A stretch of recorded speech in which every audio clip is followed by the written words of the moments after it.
Hello bachcho, let's read the question. On the basis of the function mentioned below, identify each one correctly. Number 1, it helps in the movement of spermatozoon in a fluid medium. Statement 2 है, it contains hydrolytic enzymes and is used to contact and penetrate the egg during fertilization. तो इस question में हमें बताना है कि इन दो functions के बेसिस पे कौन से पार्ट्स होते हैं। तो आज का हमारा की कॉन्सेप्ट है स्ट्रक्चर ऑफ स्पर्म।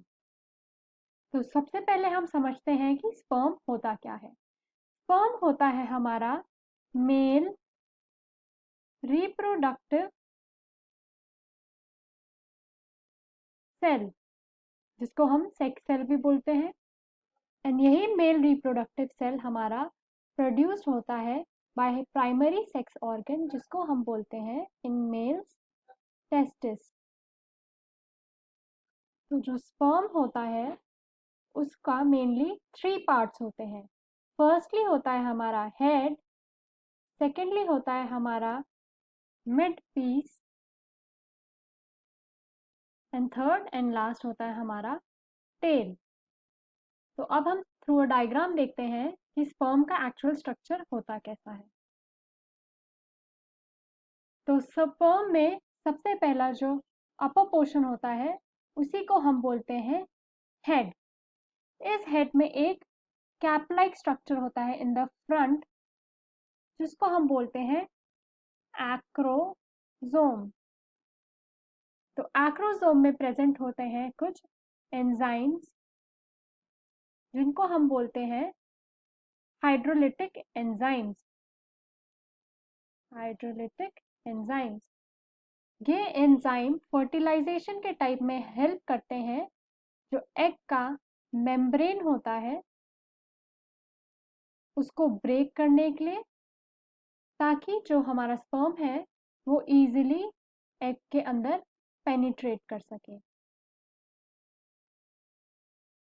जिसकी वजह से हमारा फर्टिलाइजेशन प्रोसेस स्टार्ट हो जाए।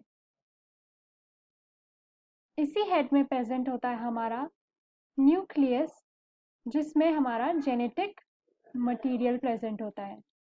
Genetic material. सेकंड, इसका जो मिड पीस होता है, मिड पीस, उसमें हमारा प्रेजेंट होता है माइटोकॉन्ड्रिया। ये माइटोकॉन्ड्रिया हमारा स्पर्म को एनर्जी प्रोवाइड करता है टू मूव। लास्ट हमारा जो पार्ट होता है वो होता है हमारा टेल।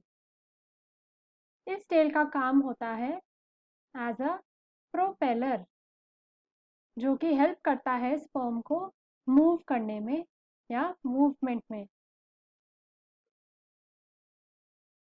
तो ये जो लॉन्ग फ्लैजेलम लाइक पार्ट होता है वो हमारे स्पर्म की बॉडी को आगे पुश करता है, एंड इसी की हेल्प से they can travel 30 inches per hour. So this is the structure of sperm. So the part that helps in the movement of spermatozoon in a fluid medium is tail, and the part that contains hydrolytic enzyme and is used to contact and penetrate the egg during fertilization is acrosome. I hope you understood the question well. Best of luck.